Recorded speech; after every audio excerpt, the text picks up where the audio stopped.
નમસ્કાર સૌ દર્શક મિત્રો, આજનો મારો ટોપિક છે ગોવર્ધનનાથની પરિક્રમા. આ ગિરિરાજની પરિક્રમા ગિરિરાજના મુખારવિંદથી શરૂ કરી ગિરિરાજના મુખારવિંદે જ પૂરી થાય છે. 21 કિલોમીટરની આ પરિક્રમા આજે હું લાઈવ જ બતાવીશ, જેમાં લાખો વૈષ્ણવ ભક્તો અને શ્રદ્ધાળુઓ પગપાળા અને દંડવતી પરિક્રમા પૂરી શ્રદ્ધાથી કરે છે. આ પરિક્રમા દિવસ રાત 24 કલાક 365 દિવસ ખુલ્લી જ રહે છે અને શ્રદ્ધાળુઓ ખુલ્લા પગે જ પરિક્રમા કરે છે.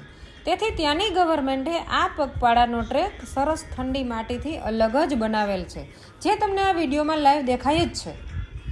આ આખી પરિક્રમા દરમિયાન જરૂર જણાશે ત્યાં હું બોલતી પણ રહીશ અને સાથે સાથે રાધા રાણીનું સોંગ પણ ચાલુ જ રહેશે.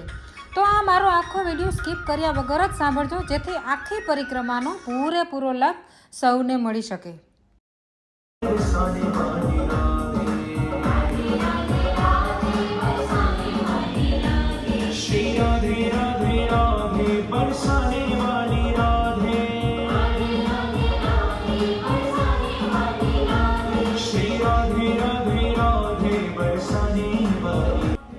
હવે આવી રહ્યું છે ગોવર્ધન ગામ. તો તમે પણ આ પરિક્રમાને નિહાળવા પૂરી શ્રદ્ધાથી જોવા અને સાંભળવા છેલ્લે સુધી જોડાઈ રહેજો.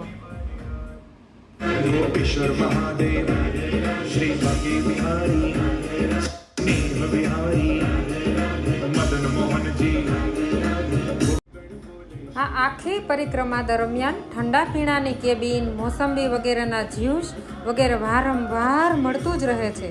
જે ચાલી ના શકતા હોય ને એવા શ્રદ્ધાળુઓ ઇલેક્ટ્રિક રિક્ષામાં પણ આ પરિક્રમા પૂરી કરતા હોય છે અને પૂરા હોશે હોશે કરતા હોય છે. અને વચ્ચે વચ્ચે આવી દુકાનો પણ આવતી જ રહે છે.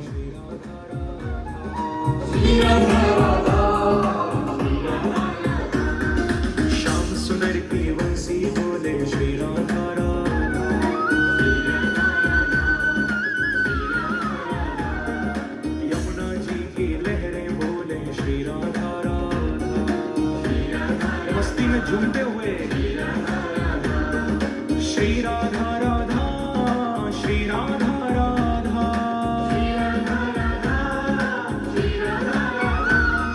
श्री राधा राधा श्री राधा राधा.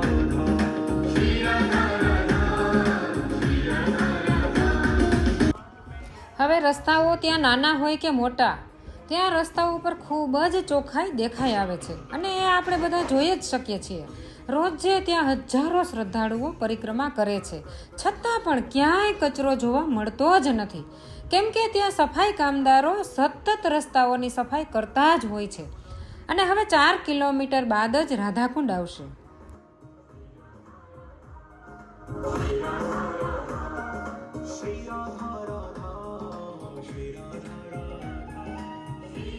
આખા ગિરિરાજ પર્વતની ફરતે આવી ગ્રીલ જ દેખાશે તમને. અને આખી ગ્રીલની અંદર પણ રસ્તો છે અને બહાર પણ આવો જ રસ્તો છે. બંને જગ્યાએ એક જ સરખા રસ્તાઓ છે. તમે જંગલમાં અંદર પણ ચાલી શકો છો અને બહાર આ રીતે રોડ પર ઉપર પણ ચાલી શકો છો. અંદર જે ટ્રેક છે ને એ થોડો એવો નાનો છે, પરંતુ આ બહારનો ટ્રેક બહુ મોટો છે, એ તમને સામે દેખાય જ છે. અને આ ખરેખર આ ઝીણી માટીનો જે રસ્તો છે ને એના ઉપર ચાલવાની પણ ખૂબ મજા આવે છે.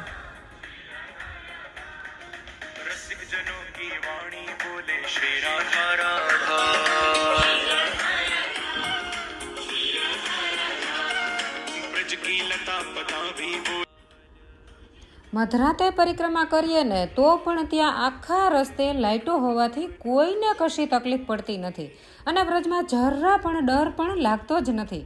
અત્યારે રાતના 10 વાગવા આવ્યા છે, પરંતુ ત્યાં માણસોની અવરજવર ચાલુ જ હોય છે. હવે આ ભાઈ દંડવતી પરિક્રમા કરી રહ્યા છે.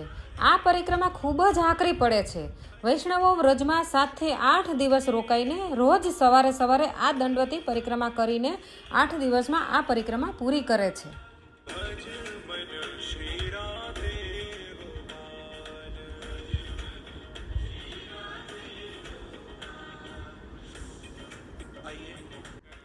સુંદર મજાનું નાનકડું ગામ અને ગામની ભાગોળે જ ઘણી બધી દુકાનો દેખાય છે. રાતે પણ આટલી બધી ભીડ જોવા મળે છે. बरसाने वाली राधे श्री राधे राधे राधे बरसाने वाली राधे આ 21 કિલોમીટરની પરિક્રમામાં ઘણા ગામ પણ વચ્ચે આવે છે અને સાથે સાથે ભગવાનના વસ્ત્રોની દુકાન, કંઠી વગેરેની દુકાન અને ઘણી બધી દુકાનો વચ્ચે વચ્ચે આવી જોવા મળે જ છે. અને હવે આપણે રાધાકુંડના દર્શન કરીએ. હવે રાધાકુંડની લાઈવ આરતી પણ જોઈએ.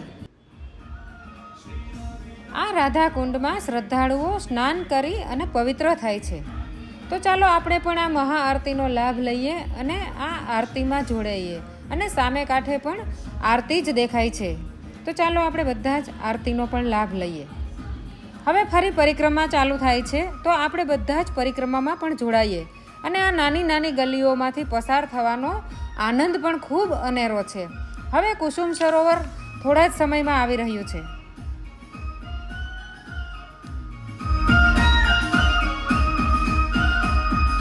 ब्रह्मकुंड पे गोपेश्वर महादेव श्री खगे बिहारी स्नेह बिहारी मदन मोहन जी गोपीनाथ जी राधा दामोदर राधा विनोद जी साक्षी गोपाल जी राधा माधव जी श्री राधा वल्लभ जी श्री ब्रज किशोर जी श्री राधा रमण जी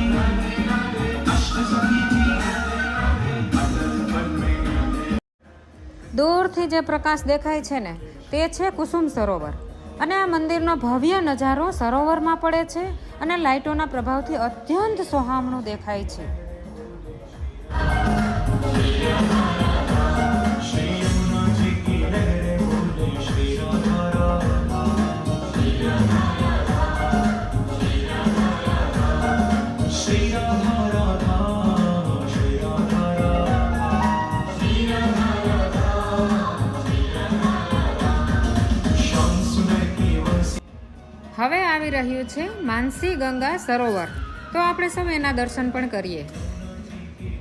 અને હવે થોડી વારમાં દાન ઘાટી મુખારવિંદ પણ આવશે, તો આપણે સૌ સાથે મળીને એના પણ દર્શન કરીએ. श्री राधा राधा श्री राधा राधा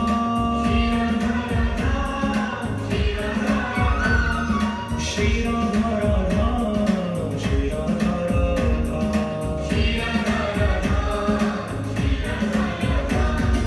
निधिवन जी में बंदर बोले श्री राधा राधा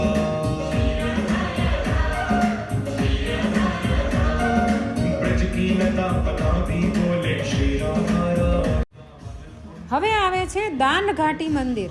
તો આ દાન ઘાટી મુખારવિંદના દર્શન પણ આપણે સૌ સાથે કરીએ.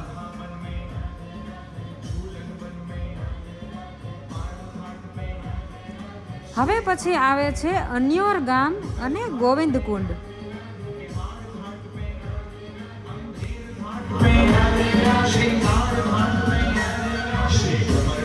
તો ચાલો ગોવિંદ કુંડના પણ દર્શન કરીએ. चामुंडा देवी मेरी कदम में वृंदावन का कण बोले श्री राधा राधा श्री राधे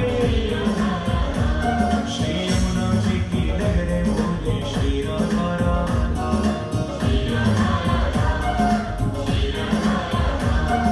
श्री राधा राधा श्री राधा राधा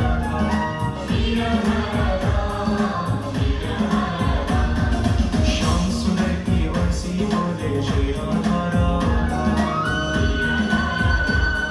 हरि बोल भक्तजनों के मन में गूंजे श्री राधा राधा श्री राधा राधा श्री राधा राधा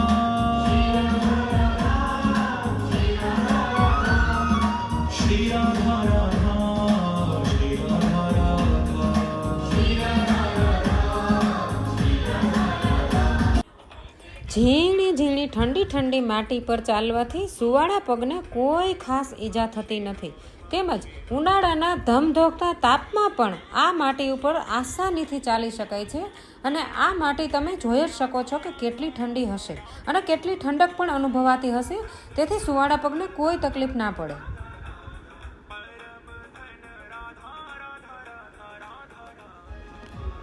હવે આવે છે પૂંછડીના લોઠા. કહેવાય છે કે ભગવાન શ્રી કૃષ્ણજી વ્રજવાસીઓની સાથે આ ગિરિરાજની પરિક્રમા કરતા હતા ને, ત્યારે આ છેલ્લે 2 કિલોમીટર જ બાકી હતું અને ખૂબ જ થાકી ગયા અને બધાને પૂછપૂછ કરવા લાગ્યા કે હજુ કેટલું દૂર છે, હજુ કેટલું દૂર છે.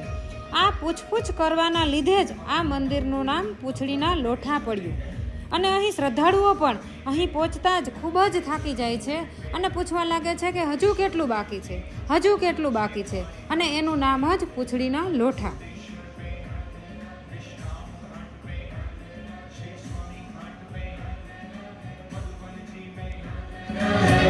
कुंड में मधुवन बिहारी पीपलेश्वर महादेव अक्रूर भवन में जगमुख में रंगेश्वर महादेव ज्ञानवापी में महाविद्या देवी भजमन श्री राधे गोपाल भजमन श्री राधे श्री राधे गोपाल.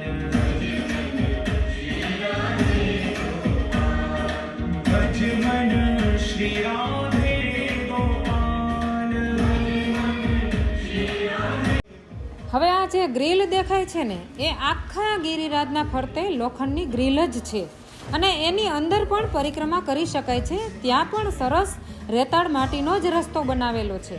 પરંતુ રાત હોવાના લીધે અમે બહાર રોડ ઉપર જ ચાલી રહ્યા છીએ અને આ બહાર રોડ ઉપર પણ સરસ મજાનો ટ્રેક બનાવેલો છે.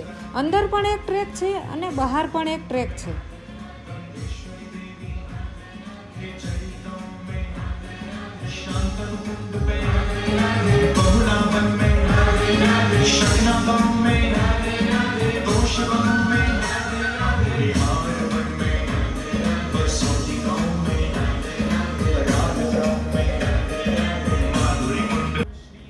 ગિરિરાજજીની પરિક્રમા બસ પૂરી જ થઈ રહી છે.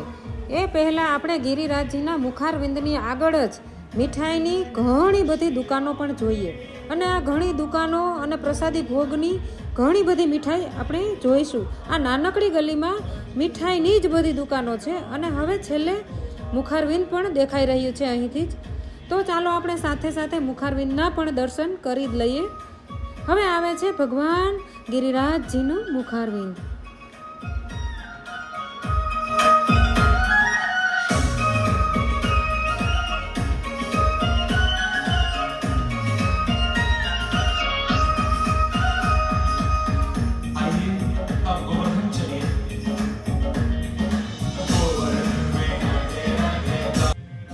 અહીં ગિરિરાજજીની પરિક્રમા પરિપૂર્ણ થાય છે. બોલો શ્રી ગોવર્ધન નાથ કી જય. તો દોસ્તો, મારી આ પરિક્રમા શ્રદ્ધાપૂર્વક જોવા માટે ખૂબ ખૂબ ધન્યવાદ.